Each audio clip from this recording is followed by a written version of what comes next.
అందరికీ నమస్కారం అండి. నా ముందున్న చిన్నవాళ్ళకి, నాకంటే ఎవరన్నా పెద్దవాళ్ళు ఉంటే వాళ్ళకి అందరికీ నా హృదయపూర్వక నమస్కారాలు. వచ్చే సంవత్సరం చాలా బాగుంది. ఎందుకు బాగుందంటే ఈ హిట్తో అందరూ ఆనందంలో ఉన్నాం. ఆర్టిస్టులుగా ఇందులో చేయకపోయిన వాళ్ళు కూడా ఆనందంగా ఉన్నారు. ఎందుకంటే ఇవాళ సినిమా బాగుంది అని వినడమే వజ్రం దొరికినట్టు అనిపిస్తుంది. అంత కష్టంలో ఈ సినిమా హిట్ అయిందంటే చాలా సంతోషం. మా ప్రొడ్యూసర్స్కి బోల్డ్ అంత డబ్బు రావాలి, మా డైరెక్టర్ గారికి బోల్డ్ అన్ని సినిమాలు రావాలి, అందరు ఆర్టిస్టులు బిజీగా ఉండాలి, వీళ్ళందరూ సినిమాల్లో చేస్తా అని కోరుకుంటూ, అందరికంటే ముందు ప్రేక్షకులకి చాలా చాలా చాలా చాలా థ్యాంక్స్ అండి. నూతన సంవత్సర శుభాకాంక్షలు.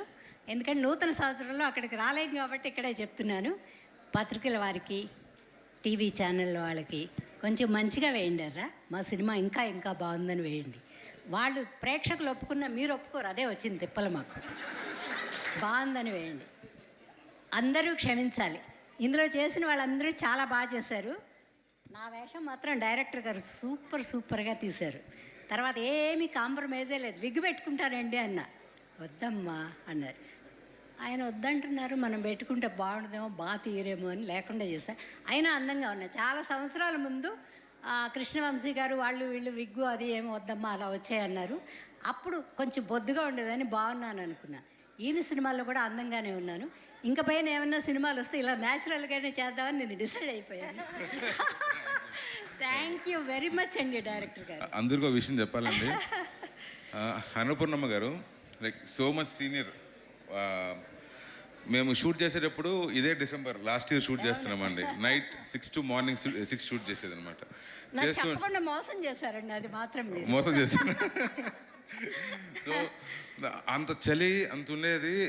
కొన్నిసార్లు వెయిటింగ్, ఆ జూనియర్స్ వాళ్ళ వల్ల వెయిటింగ్ అన్నీ జరిగేది అనమాట. సో నేను అన్నపూర్ణమ్మ గారిని రామరాజు గారు మేడం ఇద్దరిని మీరు క్యారవాన్లో వెళ్ళి కూర్చోండి, లేదు సార్ ఇక్కడే ఉంటాం, మీరు అక్కడ వెళ్ళి కూర్చోండి మేడం మళ్ళీ ఎందుకు అంటే లేదు ఇక్కడే ఉంటారు. Thank you so much for your అంటే I saw that discipline madam. నాకు ఏమర్థమైందంటే ఒక ఇంత సీనియర్స్ ఇంత అయ్యి కూడా ఇంత డిసిప్లైన్గా ఉన్నారు అంటే మీరందరూ కష్టపడుతున్నారు కదా. కష్టపడినా మేడం, ఇట్స్ లైక్ అయినా కూడా లేదు madam. Thank you so much madam. I learn so much from you. నీకు ఇక్కడి నుంచి తిరిగి ఉండదని నేను భగవంతుడిని కోరుకుంటున్నాను. అది ఎందుకంటే ఎప్పటి నుంచో ఎదురు చూస్తున్నాను, మన పిల్లలకి ఒక సక్సెస్ రావాలి, బాగుండాలి అని కోరుకుంటున్నాను.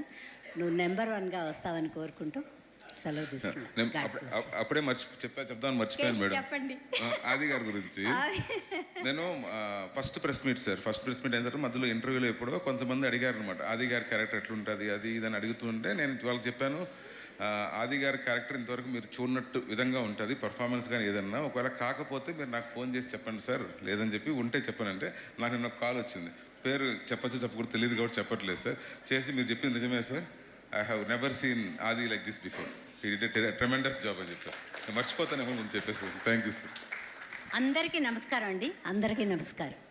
థ్యాంక్ యూ అమ్మా.